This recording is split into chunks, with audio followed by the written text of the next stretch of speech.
Là, tantôt, on m'a dit n'importe quoi. OK. OK. C'est bon. Fait que... Ça roule. Ben ouais, mais on commence... Salut! Bienvenue au podcast Les Curieuses. Salut Van, ça va? Salut, ça va, toi? Ah, ça va. Ben, t'as-tu passé une belle fin de semaine? Qu'est-ce qui s'est passé de bon? Ben, pour une fois, je me suis dit, je fais rien. En fait, d'habitude, je travaille le samedi à la boutique. Puis là, j'ai quelqu'un qui travaillait. Puis moi, je me suis dit, je vais au camping. Puis là, en rentrant à 10 h le matin, la fille qui était là me dit, ta vitrine, elle a été éclatée en fin de semaine. Fait qu'il y a des crackheads qui ont pété ma vitrine. Fait que c'est ça qui s'est passé en fin de semaine. Essayer de relaxer tout en essayer de pogner le signal dans un camping au cas où que la police m'appelle pour remplir un constat. C'était ça ma fin de semaine. Fait que tu t'es fait défoncer ta vitrine. Yes. Ouais. Ben, je me suis rien fait voler, en fait. OK, c'était ça, je voulais te demander. C'est parce que je pense que le voleur, il a juste fait comme, il a pété la première vitre, puis c'est comme des vitres doubles, puis il a fait comme, OK, là, je suis pas capable! Là, c'est trop compliqué, là, puis il était sûrement intoxiqué aussi, puis fait que ça a juste donné de la vitre pétée. C'est juste plate. Ouais, c'est juste, un petit problème de plus. Tu sais qu'on peut bien voler quand ma boutique est ouverte. C'est une invitation à tous les voleurs. Non, mais tu sais, c'est moins compliqué parce que pour de vrai, tu sais, des fois, moi, je suis vraiment lunatique, je suis artiste, fait que, tu sais, je peinture sur mes affaires pendant qu'il y a du monde qui sont dans le magasin, fait que, tu sais. Dis pas ça. Non, mais pour vrai, je vais faire attention parce que, tu sais, je remarque des fois que je me fais voler des affaires. Des fois. Fait que là, je vais vraiment faire attention, fait que je vais essayer de vous watcher plus les petits voleurs. Ben non, mais tout manière, il y a des caméras, là. Oui, des caméras, le moment où est-ce que le podcast va être sorti, il va y avoir des caméras partout de toute manière. Fait je vais en rajouter d'autres. Voilà. C'est ça. Fait que non, inquiétez-vous pas, là, j'étais à mes affaires pareil, mais c'est sûr que arrêtez de péter des vitrines. Non, c'est juste cave. C'est juste cave. Vraiment. Bande d'adolescents. Toi, ta fin de semaine? Ah, ça a été pas si pire. Je guéris de mieux en mieux de mon opération d'appendicectomie. Là. C'est juste que là, j'ai recommencé à travailler. C'est nice. Là. Un matin, j'étais en train de dégraisser un chat. Puis après ça, ben, j'ai fait des petites sandwichs pour le dîner tantôt. Fait que j'espère que t'es pas trop dédaigneuse parce que, ouais, c'est ça. Ben non, c'est correct. Hier, ma fille a ramassé des grenouilles au camping puis elle mangeait dans le bol de chips en même temps. OK. Mais c'est ça. Je me disais que tu serais pas trop dédaigneuse, mais je me suis quand même lavé les mains, là. C'est correct. Là. OK, c'est ça. C'est correct. Fait que, on parle de quoi aujourd'hui? On fait un Q&A, fait qu'on va répondre à des questions qu'on se fait poser le plus souvent. Oui, puis qu'on répète tout le temps les réponses, puis la question revient, puis on répète encore. Fait qu'en le mettant comme ça en épisode... Fait que quand vous allez nous poser des questions, on va pas répondre, on va faire aller checker notre podcast. Non, c'est pas vrai, mais pour vrai, on va essayer d'éclairer les affaires que, tu sais, à la maison, des fois, vous n'osez pas nous demander, mais qu'il y a tellement de monde qui ont demandé. Mm-hmm. Fait qu'on est juste comme... On vous répète, vous le saurez. Puis si vous avez d'autres questions, vous nous écriverez, puis on fera un autre podcast avec les autres questions après. Mais tu sais, moi, j'ai pris des questions là, pertinentes, justement, que les gens me posent le plus. Mais tu sais, j'ai aussi des questions que je veux te poser à toi. Là. Fait que, mais moi, il y a bien des gens qui me demandent où est-ce que j'ai appris à faire la taxidermie. Est-ce qu'il y a des cours qui se donnent? Ça, c'est une question qui revient tout le temps. Oui, puis justement, je voulais te la poser. Ben regarde, tu vois. Moi, en fait, j'ai tout appris sur Internet. J'ai appris ça à peu près il y a 10 ans. Fait qu'il n'y avait pas vraiment d'informations. Il fallait vraiment que je cherche beaucoup. J'ai fait à peu près 3 ans théoriques que je me dis que je regardais tout ce qui se faisait sur Internet. Des vidéos YouTube, j'allais dans des forums, je lisais qu'est-ce que les vieux taxidermistes parlaient, des sujets de conversation entre eux autres. Puis vraiment, avec ça, je me suis fait une bonne base théorique. Puis après... Ça a pris comme 3 ans avant que je mette un scalpel dans mon premier animal, qui était un écureuil roadkill, en passant. C'est pour commencer, là, je suggère ça. Un écureuil, là, c'est bien parfait, là, que tu as ramassé sur le bord de la rue. Fait que si tu le scrapes, ben, c'est pas bien grave. Non, c'est ça. Puis, mais sinon, là, aujourd'hui, là, il y a une fille qui fait plein de vidéos de how-to taxidermie sur YouTube. Elle s'appelle, sa chaîne s'appelle Amy's Taxidermie. Super intéressant. Elle montre comment faire du tannage, elle montre comment faire du skinage, du dégraissage. Toutes des vidéos super intéressantes, super bien expliquées. Puis elle est vraiment charmante, la petite taxidermiste. Fait que Amy's Taxidermie, allez voir ça. Je le conseille à tout le monde qui veulent commencer. Il y a pas, même si tu essaies d'avoir une formation avec un taxidermiste, la plupart sont comme, ben non, first, j'ai pas le temps. Deuxième, ben c'est mes secrets, c'est moi qui ai travaillé avec ça toute ma vie, fait que j'ai pas envie de le partager avec tout le monde. Ça, puis ce qui risque d'arriver, c'est que tu vas coudre des tapis pendant 4 ans. Parce que c'est la chose que les taxidermistes veulent pas faire. Tu sais, pour des tapis d'ours, là, le petit froufrou qui est tout le tour, là, ben tu vas te retrouver à faire ça pendant 4-5 ans avant de commencer à faire de quoi. Fait que non, apprends par toi-même. Ça prend de la débrouillardise, de la curiosité, puis vraiment de la volonté. C'est rien que ça que ça prend. Si tu veux vraiment être taxidermiste... Oui, c'est sûr, c'est sûr. Mais non, mais ça, c'est pas dégueulasse. Parce que, tu sais, il y a bien du monde qui sont comme « Ah, t'ouvres un animal! » Ben non, parce que, tu sais, le monde ne comprenne pas que entre la peau puis la viande, il y a quand même une membrane. Oui. Puis tu ouvres pas Je un ne corps. vois... OK, moi, je vais le dire, j'ai la phobie du sang. Le sang me fait vomir. Les organes internes me font vomir. L'odeur de la mort trop prononcée, je suis pas capable. Job. Non, mais pour vrai, si je suis capable de faire ça, c'est parce que c'est pas tant dégueulasse que ça. OK, oui, j'enlève la peau d'un animal. Oui, il faut que je le dégraisse. Ça veut dire qu'il faut vraiment que je gratte la peau crue, que j'enlève tout le gras. Des fois, c'est juteux. OK, oui, ça, c'est la grosse crise de job sale. Mais je vois pas de sang. Ouais, tu sais. Tu sais, quand tu touches à ton poulet barbecue, là, puis t'as plein de gras sur tes doigts, là, ben c'est le même fucking gras, OK? Ouais, fait qu'arrête de dire ça, que c'est dégueulasse, là. C'est ça.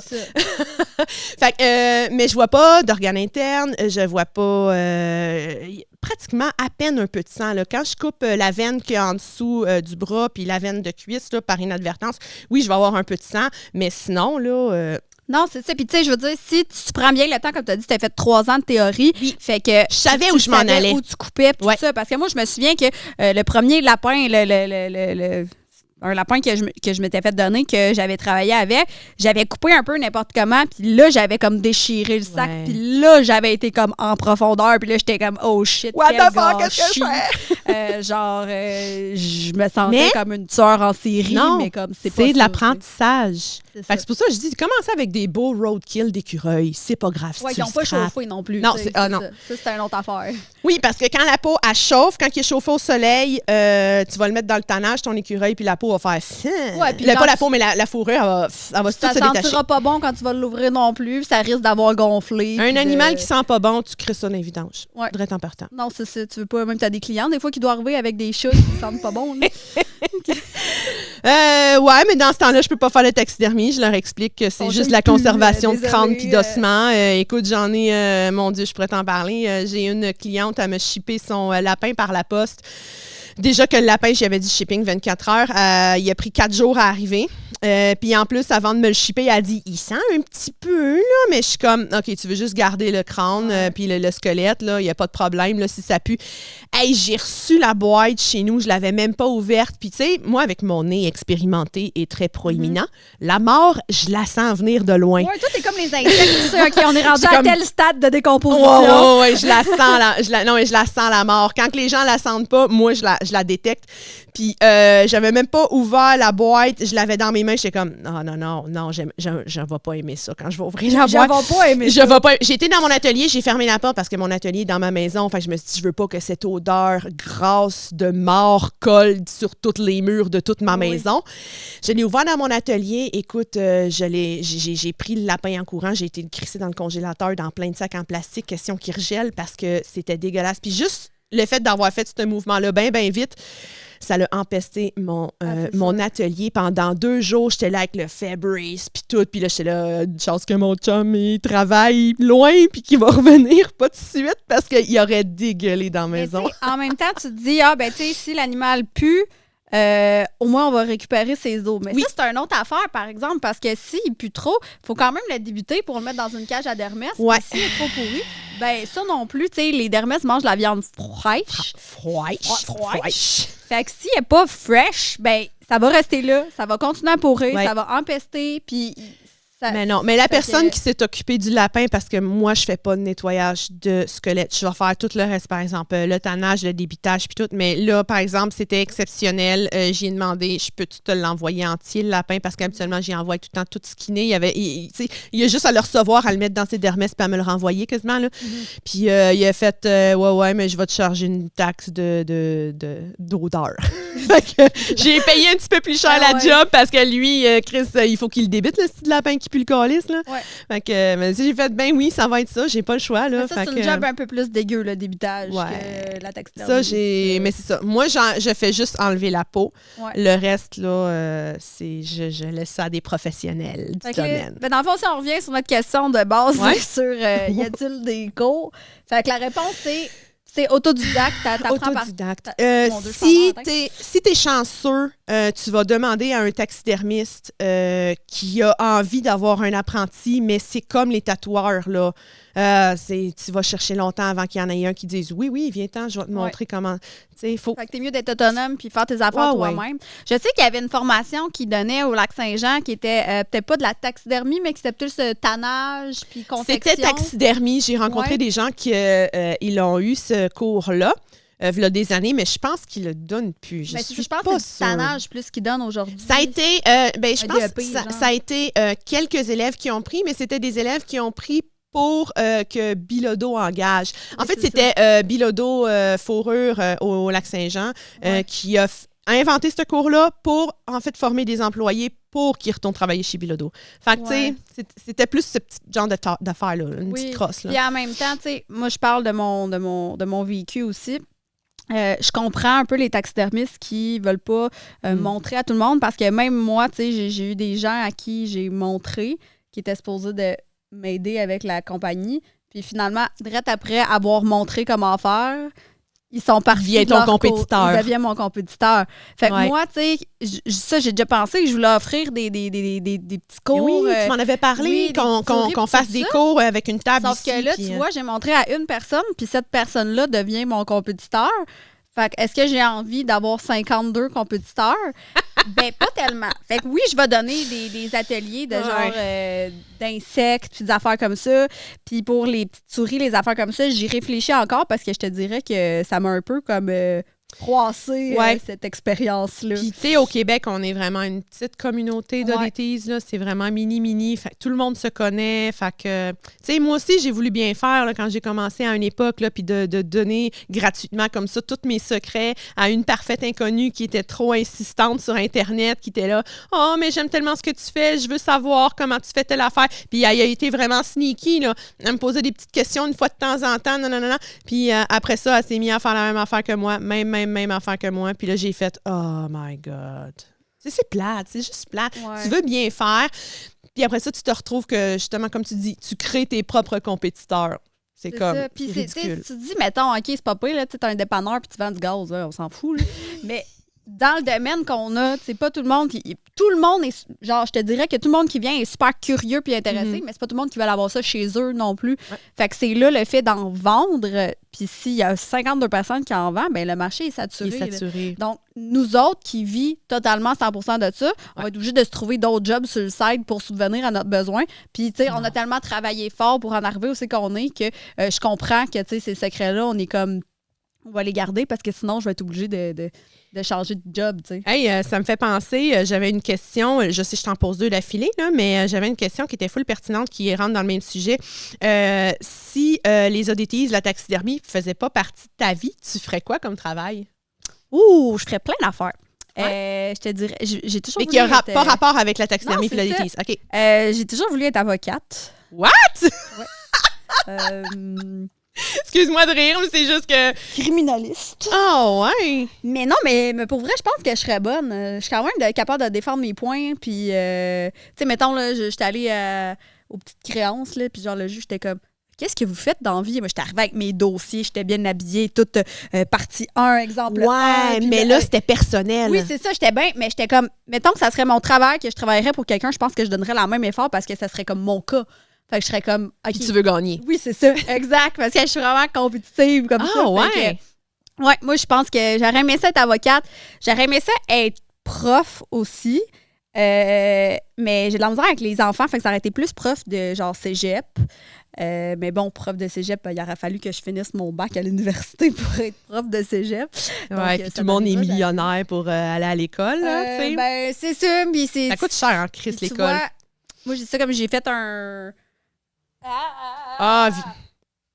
Non. Non, c'est non. Ça, c'est non. Okay. C'est pas grave. On continue. Non, pas besoin de couper. C'est JP qui cherche la place, peut-être. Excusez. Ouais, ben, juste pour... OK. On repartira. Oui, allô? We're back. OK. Bon, fait que toi, tu disais que tu voulais être criminaliste. Ouais. Moi, en fait, je pense que c'est sûr, avoir eu l'argent pour aller à l'école, j'aurais sûrement fait quelque chose là, psychologue ou... mais tu sais, genre... non, mais avec des colours. C'est genre des tueurs en série, essayer de savoir qu'est-ce qui se passe dans leur tête, ce genre d'affaires-là. Tueurs en série, tu sais, on est tous dans le même vibe. Non, mais le mental humain, moi, ça me fascine de savoir pourquoi cette personne-là a décidé de faire un acte aussi violent ou aussi... Tu sais, ça me fascine. Là. Moi, je veux défendre cette personne-là. Ouais, moi, je veux l'étudier. Moi, je veux savoir pourquoi il a décidé de faire ça, puis essayer de trouver un lien avec des personnes qui ont le même comportement, à savoir si on pourrait comme prévenir ce genre de comportement-là. Oui, c'est vraiment être profondément là-dedans. Là. Oui, ou sinon, promeneuse de chiens. Ça, j'aimerais ça. Vivre de ça de ma vie. Ouais, mais je le fais là, à temps partiel là, pour le fun, pour dépanner des gens qui habitent proche de chez nous, là, promener des chiens. J'adore ça. Puis j'aimerais ça, et oublie ça, être payé pour faire ça. Là. Ouais. Tu es là avec des chiens, tu te promènes dans le bois, tu ramasses des champignons en même temps. Puis tout. Tu vois, moi, c'est drôle aussi, j'aimerais ça avoir un refuge pour animaux. Tabarnak. J'ai plein d'animaux morts, mais comme j'aimerais ça autant en avoir des vivants, mais c'est juste que c'est tellement d'entretien. Question, t'aurais-tu fait de vétérinaire? Parce que moi, je me la fais poser tout le temps. Non, parce que je trouve que les vétérinaires, ils crossent le monde. Ah, moi, j'aurais pas fait de vétérinaire parce que moi, je ne serais jamais capable d'ouvrir un animal qui est vivant. Oui. Ah non. Imagine, tu le scrapes, là. Imagine que tu fais une erreur, là. Ouais. Tu peux pas juste le pogner puis le pitcher dans le container, là. Le chat, il est censé être vivant, là. Puis moi, je suis chargée, genre 1000$ pour remettre un solitaire à un chien qui est malade à une famille qui n'a pas beaucoup d'argent, il faut qu'il fasse un prêt. Moi, ça me mettrait tout le temps comme je serais comme non, c'est bon, regarde, c'est gratuit, parce que je veux sauver les animaux. Ah, mais toi puis moi, on est deux empathes, fait qu'on absorbe toutes les émotions des gens, fait que non, on serait pas bien dans ce genre. Quand c'est mort, il y a comme plus d'émotions. OK, hey, t'as-tu une question pour moi? Mais pas nécessairement pour moi, mais une autre question. Oui, une question qu'on peut se poser aux deux. First, d'où viennent les animaux que tu empailles? Ah! Bon, ben moi, c'est facile. Moi, il y a soit que les chats ou les chiens, ou même des fois quelques lapins, c'est des clients qui me les donnent. En tout cas, ceux que j'ai chez nous. Souvent, les gens vont me faire des dons. Fait que c'est des animaux qui sont morts de cause naturelle, de vieillesse, de maladie, whatever. Ils ont passé chez le vétérinaire. Souvent, ils se sont fait euthanasier. Après ça, ils apparaissent chez nous. Puis, des fois, les clients sont comme « Ah, moi, je veux juste le crâne. Le reste, je te le donne. » Ça arrive des fois. Fait que je me retrouve à faire de la taxidermie, à les garder pour moi. Sinon, parce que c'est ça. Toutes les taxidermies que j'ai chez nous, c'est pas mal moi qui les ai faites. La porte à rouvre. Il y a un fantôme. Quelqu'un s'en vient. C'est qui? Allô? OK. Mais toi, tes taxidermies, ils viennent d'où? Moi, je te dirais que j'ai plein de fournisseurs. C'est vraiment une question que je me fais poser souvent. Mais tu sais, je travaille avec des fermes, je travaille avec des éleveurs. J'ai beaucoup de monde aussi qui m'emmène leur serpent qui est décédé, des affaires comme ça. Fait que beaucoup d'animaux domestiques. J'ai justement dans les fermes, il y a du monde qui font des élevages de n'importe quoi. Là. Ça peut être moi aussi, j'en reçois des fois de fermes, là, des petites chèvres ou comme mon bébé alpaca qui est tellement cute. Exact. Puis tu sais, des pans, là, ça compte, mais le monde a ça. C'est domestique, des pans. C'est ça, c'est domestique.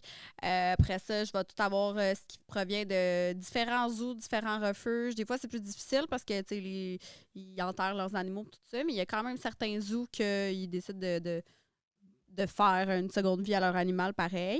Ça dépend vraiment de la mentalité du zoo puis du personnel. Des trucs qui sont vintage. Tout ce qui est vintage, là, beaucoup de vintage. On sait pas trop d'où ça vient parce que là, regarde, c'est une succession de quelqu'un qui a eu ça de avant. Ça date des années 1800. Ça date, fait que ces taxidermies-là, vintage, nous autres, c'est de la récupération. Tant qu'à les jeter, on les retape puis on fait quoi beau avec. On leur donne leur je fais de l'import-export aussi d'un peu partout. Fait que d'Afrique du Sud, toutes les places où on peut avoir les permis pour faire importer, exporter. Fait que je dirais que ça vient de 1000 places, mais c'est sûr que moi aussi, je vais prioriser la taxidermie qui est éthique. Sauf que c'est ça, en même temps, ça, c'est une autre affaire. Éthique, c'est des définitions différentes pour. Mais la taxidermie moderne est pas mal tout le temps éthique. Ouais, c'est vraiment plus dans le vintage que là, oui, c'est sûr, c'est un vieux lion qui date de 1820. Ouais, peut-être qu'il a été tué, mais tu sais, on peut pas le savoir rendu là.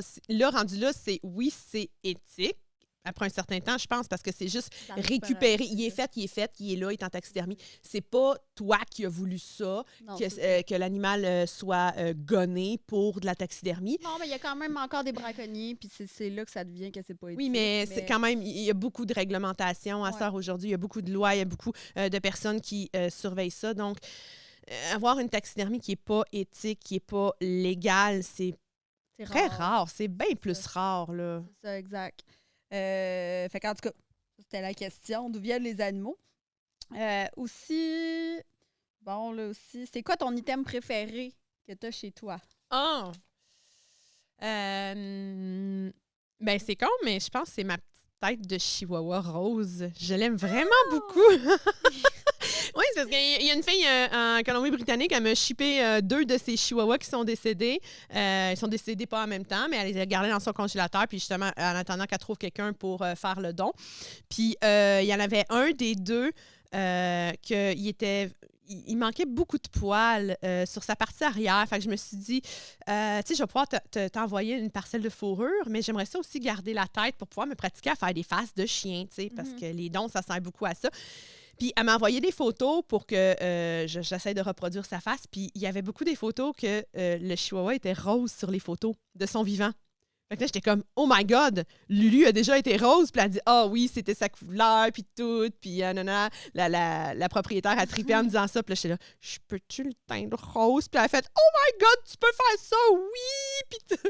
Mais tu sais, il est encore chez nous. C'est vraiment, elle me l'a donné. Mais elle, juste le fait de savoir que son chien, il vit encore en quelque part, tu sais, puis qu'il est chez nous, puis que je le chéris, puis que je mets des colliers en diamant, genre, elle a triple, là, juste à savoir ça. Mais vraiment, c'est vraiment ma pièce préférée. Puis je l'ai vraiment bien réussi, là, je suis contente. Puis, fait que j'ai une petite tête de chihuahua rose qui traîne sur mon mur d'atelier. C'est cool. Ouais, ça, c'est vraiment mon best-of. Puis toi? Je dirais ça dépend de mon mood, ça dépend des semaines. Des fois... Ça dépend de ta nouveauté que tu as reçue aussi? Oui, c'est ça. Des fois, je vais être comme full en amour avec une pièce pendant une semaine. Je suis comme « Ah! » Puis là, après ça, je suis comme « OK, c'est beau, j'en ai assez vu parce que that's it. » Fait que j'en veux une nouvelle. C'est ça. Fait que j'ai pas vraiment de pièce préférée.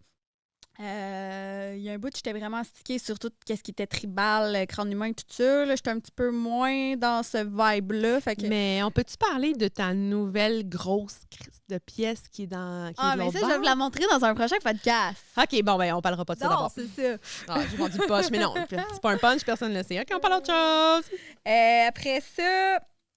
Moi, j'ai une question très pertinente. Oui, vas-y. Est-ce que la mort ou ta mort te fait peur? Je te dirais que la mort, non. La maladie, oui. Ouais, hein? T'sais, fait que je te dirais juste de savoir, mettons, que tu tombes malade puis tu vas affecter des gens autour de toi. Ça me fait peur. Là, de voir que mes enfants me voient malade, tout ça. Là, c'est sûr que j'aimerais mieux mourir, mettons, d'une crise de cœur puis que c'est réglé puis que that's it. Mais en même temps, c'est plus subitement pour tout le monde. Fait que c'est plus difficile. Mais non, mais c'est de quoi que je pense des fois. À travailler dans ce milieu-là, être tout le temps avec des affaires mortes. Ouais, t'es tout le temps en contact avec la mort. Fait que peu importe, à un moment donné, il faut que tu te poses la question. C'est ça. Puis pour moi, à cause de ça, la vie, c'est juste un passage. Puis c'est juste comme... Tellement, hein? Fait que, ça a vraiment comme banalisé la vie puis la mort. Puis non, moi, c'est le contraire. Ça a mis la vie à une importance vraiment... Tu t'en rends compte à quel point c'est précieux, la vie, puis que... Christ, t'es tellement pas là longtemps, là. Tu sais, gars, moi, j'ai 40 ans. Tu sais, j'ai comme, OK, j'ai la moitié de la vie de ma fête. La moitié, voyons, moi aussi, je déparle. La moitié de ma vie de fête, déjà. Fait que, tu sais, c'est comme, il me reste quoi après ça? Il me reste juste genre, j'ai mal aux articulations, puis je me sens pas bien. Tu sais, je commence, là, je me suis foulée à la cheville, puis ça revient pas, là. Là, je suis comme, oh man, je suis rendue là, dans ma vie, fuck. Ouais. Mais la mort en tant que telle, un peu comme toi, la mort me fait pas peur. Parce qu'on va tout passer là, ça va tout arriver à un moment donné. Mais moi, ce qui me fait peur, c'est plus comment je pourrais dire ça? La panique avant la mort. Tu sais, supposons, comme tu sais, j'ai peur des avions. Supposons, pendant le crash d'avion. Ouais. Cette partie-là où est-ce que tu paniques puis que tu es sûr à 100% que tu vas mourir. Pour ça, la maladie, tu dis que tu as un cancer qui est incurable, puis pendant ce mois-là ou ce 2 mois-là, avant que tu meurs, tu es juste comme... Je vais mourir. Je vais mourir. Tu dis rien que ça. C'est juste ça. Ouais. Moi, c'est cette partie-là. J'aimerais mieux mourir dans un accident de char. Mourir dans mon sommeil, mourir. Un accident de char, tard, je me réveille plus jamais. Moi aussi, je veux mourir de même. Mais non, mourir un accident d'avion, mourir une très longue, lente mort. Genre ça, le non. Titanic, Ça me fait peur. Ah ouais.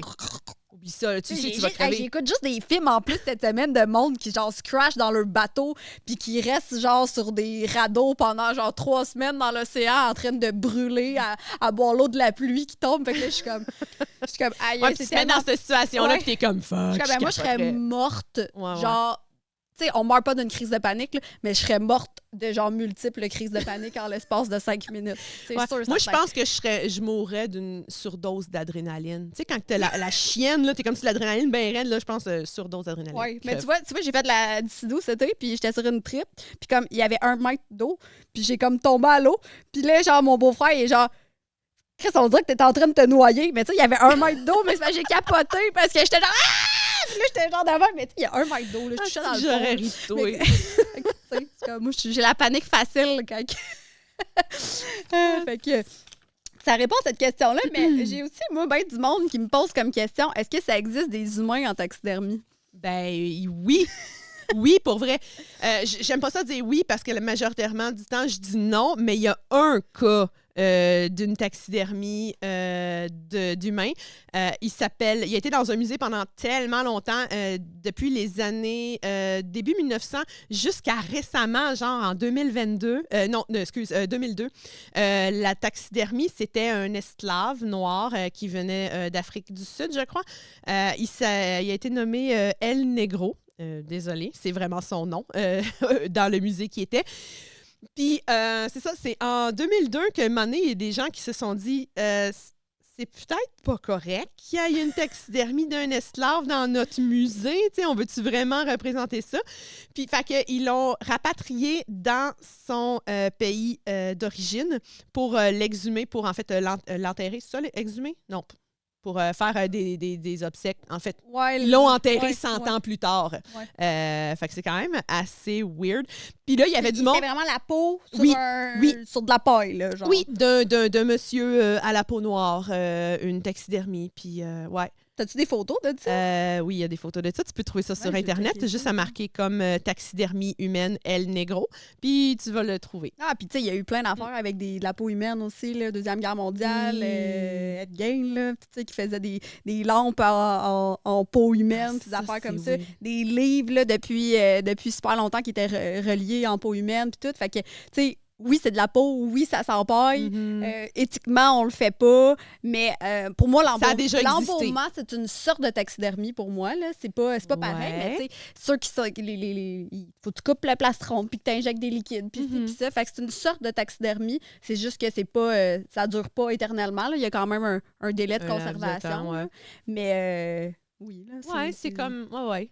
Ça se fait. Là, ça se fait. Dans la dernière série de Cabinet de curiosité de Guillermo del Toro, il y avait un petit épisode là-dessus. Oui, je l'ai écouté, mais j'haïs tellement ça quand ils représentent des taxidermistes à la télé. Là. Je suis comme, si on n'est pas de même. Ils prennent tout le temps des taxidermistes pour des tueurs en série. Puis là, je suis comme, on est des empâtes, on n'est pas des tueurs en série. Pourquoi ils nous représentent tout le temps comme des fuckés? Ah, c'est vrai, c'est vrai. Ça me gosse. Ça me gosse beaucoup. Ça vient me chercher. Ça vient me chercher. Désolée. Je comprends. Mais tu sais, même sur TikTok, quand on fait des vidéos, on se fait tout le temps traiter de folle. Puis écoute... Hey, justement, j'avais une question par rapport à ça.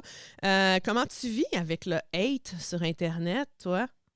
Ben, je m'en fous, en fait. Je trouve que, tu sais, si les gens prennent le temps de commenter, c'est parce qu'ils ont pris le temps d'écouter la vidéo, peut-être pas au complet, mais d'une partie. Puis si on fait ça, c'est comme, bon, mais je pique leur curiosité, puis moi, le but, c'était que les gens... il y a besoin de le communiquer. Soient intéressés, puis tout ça. Puis regarde, il y a des gens qui sont pas ouverts, il y a des gens qui sont fermés d'esprit. Tu sais, moi, il y a du monde qui font des affaires que je trouve con, puis que, regarde... C'est comme, suite à l'épisode de la prison... sur YouTube, il y en a un, je le nommerai pas, mais il a écrit « Chris folle ». Pas de préposition, là. Il a pas mis de « là. Il a juste écrit « Chris folle ». Fait que moi, je suis comme, merci, man, de prendre le temps de répondre sur notre vidéo que tu n'aimes pas. Tu sais, commenter sur des choses que tu n'aimes pas. Je veux dire, c'est généreux, TikTok, là. On met des petits 2 minutes, puis la vidéo dure 1 heure au complet. Fait que, les gens n'ont pas pris le temps non plus d'écouter l'histoire. De toute manière, ça c'était sur un extrait du TikTok.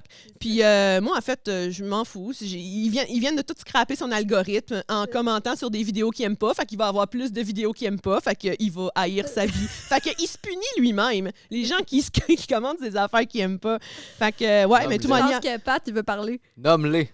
Non, mais là, les commentaires sont publics. Il faudrait que je fouille, mais allez voir la vidéo TikTok d'Ellie Curieuse. La vidéo, c'est, je l'ai nommée La prison, je pense. Ouais. Fait que, allez voir ça, allez lire les commentaires, c'est très, très drôle. Puis il y a aussi la vidéo sur les crânes humains aussi, il y a des petits bijoux de commentaires. Tu avais des petites questions aussi. Tu avais une question là-dessus. Les gens avaient posé des questions sur cette vidéo-là. Attends, mon Dieu, je suis perdue dans mon téléphone. Je suis très professionnelle. Je pense, non, c'était lui, justement. Oui, non, excuse. Suite à l'extrait du TikTok de l'épisode 0, il y a Marie Winchester qui dit Attendez, on peut garder le corps de notre animal de compagnie après l'euthanasie. Je l'ignorais. Avoir su, j'aurais pu l'enterrer au chalet. Là, par exemple, c'est pas tous les vétérinaires qui laissent qui donnent la possibilité de repartir avec le corps de votre animal euthanasié. Ça, c'est ça. Il faut checker avant avec le vétérinaire et aussi, il faut vérifier avec la municipalité dans laquelle vous habitez si vous avez le droit d'enterrer votre animal de compagnie sur votre terrain, parce que ça, c'est une question de municipalité. C'est même pas une loi gouvernementale, fédérale ou provinciale, c'est vraiment municipalité. Moi, dans ma municipalité, j'ai le droit de le faire. J'ai assez grand terrain. Il y a une partie de mon terrain qui est réservée à ça. C'est sûr que je me partirai pas un cimetière, là. C'est une question de bon sens aussi, là, je pense. Fait que oui, c'est des choses que c'est possible. Tu peux partir avec ton animal puis l'enterrer chez vous si tu veux. Je pense pas qu'à Montréal, ils acceptent. De toute manière, à Montréal, tout le monde est à location, là. Il n'y a pas de terrain zéro, là. C'est du béton partout. Fait que... Mais si tu es en région éloignée comme moi, là, oui, c'est quelque chose qui est possible. Ben oui. Mais c'est ça. Encore là, c'est de vérifier avec la municipalité. Mais pourquoi pas? C'est ton animal, c'est ton affaire. Après ça, je pense tantôt, tu me demandais aussi sur la vidéo du crâne humain que les gens demandaient, ça vaut combien un crâne humain? Tellement de commentaires là-dessus. Où c'est que tu trouves? Combien ça coûte? J'en veux un. C'est dégueulasse. Écoute, c'est pas de respect. C'est même pas où ce qu'elle pogne ses crânes humains. Premièrement, si c'est quelque chose qui vous intéresse, écoutez le podcast au complet. Tous les détails sont dans le podcast. Si vous avez des questions aussi, le podcast des lois. Sur les lois. Puis si vous avez des questions aussi, vous pouvez toujours m'écrire en privé, puis ça va me faire plaisir de répondre. Pour la valeur, là, ça peut valoir de 0 à 10 000, là, dépendant et plus. Là, juste un crâne, mettons, médical en moyenne, 1 500, 1 500.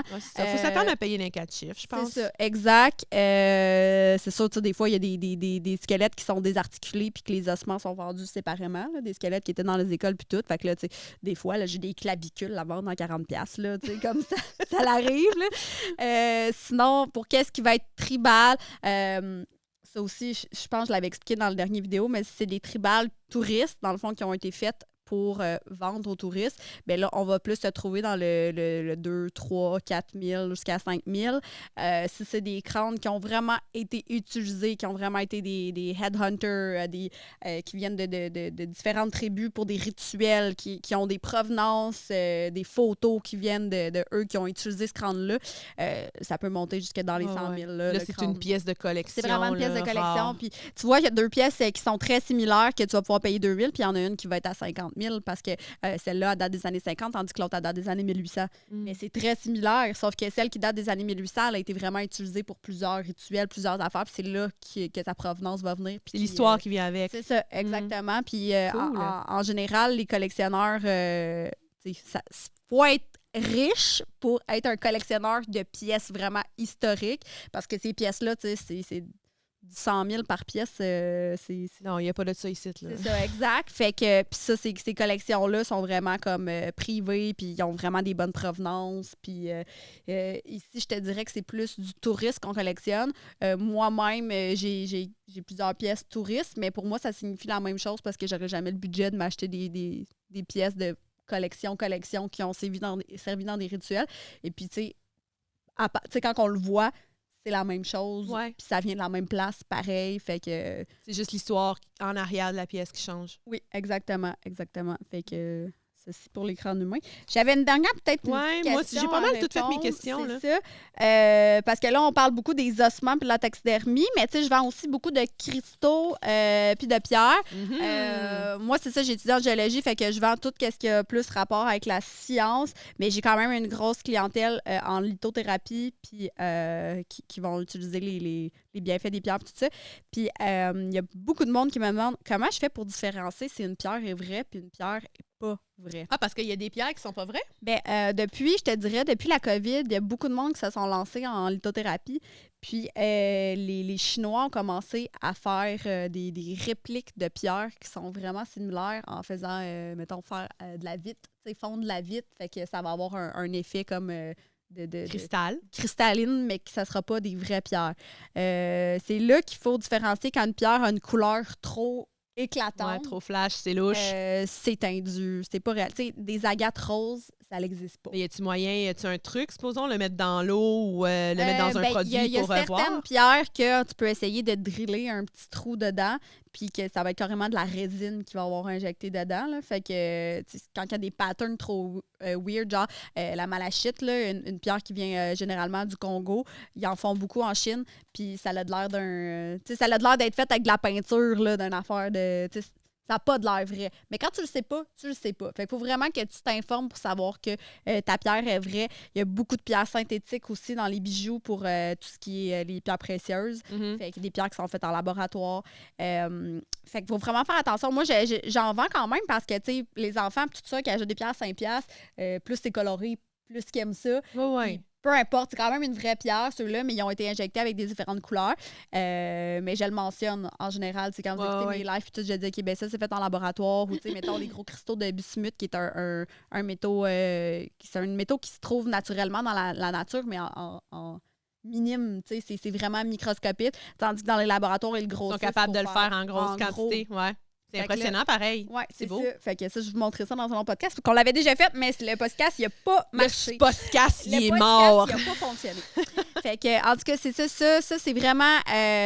puis vous allez regarder parce que de plus en plus, il y a beaucoup de vendeurs de pierres en ligne sur Instagram. Puis si vous commencez à regarder les pierres dans votre algorithme, justement, il va sûrement avoir comme plein de vendeurs chinois qui vendent des pierres. Ben c'est con, mais j'en ai eu, là. J'ai skippé ça. Là. Je te dirais que, tu sais, eux, vous diront pas quelle pierre est vraie, quelle pierre est pas. Ils en ont des vraies pierres, ils en ont, parce qu'eux autres sont vraiment forts sur le taillage des pierres, donc ils vont tailler tout ce qui est en sphère, tout ce qui est en pointe, tout ça. Mais il faut vraiment demander c'est où la provenance, d'où ça vient ça. Est-ce que c'est la malachite qui vient du Congo ou est-ce que c'est la malachite qui vient de la Chine? Si c'est la malachite qui vient de la Chine, ben c'est la malachite qui est faite en laboratoire. Fait que c'est vraiment important de regarder ça pour pas non plus vous payer des pierres qui sont assez dispendieuses, là, de pas payer une pierre super chère puis que finalement... de te faire crosser carrément. C'est ça, c'est du plastique, puis surtout qu'eux, ils vous le diront pas que c'est pas la vraie affaire. Fait que, ça, c'était ma petite touche finale là, pour sortir de la taxidermie. Mais je pense que j'avais pas mal tout épuisé mes questions aussi. Oui, là, puis moi, tu vois, j'ai fait un story ce matin que j'ai demandé aux gens, je fais un Q&A, pose-moi des questions. J'ai même pas eu le temps de regarder ce que les gens ont posé comme question. Fait que je pense qu'on va être obligé de faire un autre podcast là-dessus. On en fera un autre, c'est pas grave. Là, moi, des Q&A, j'aime ça au bout. Là. Yes. Fait que, en tout cas, c'était bien intéressant. Fait que... Ben oui, j'ai appris plein d'affaires, comme quoi que tu vas être avocate. Ça, c'est... Oui, puis qu'il y a un humain employé qui s'appelle El Negro. On apprend plein de choses fascinantes. Ben merci. Fait que on va se revoir la semaine prochaine. Yes. Salut! Salut!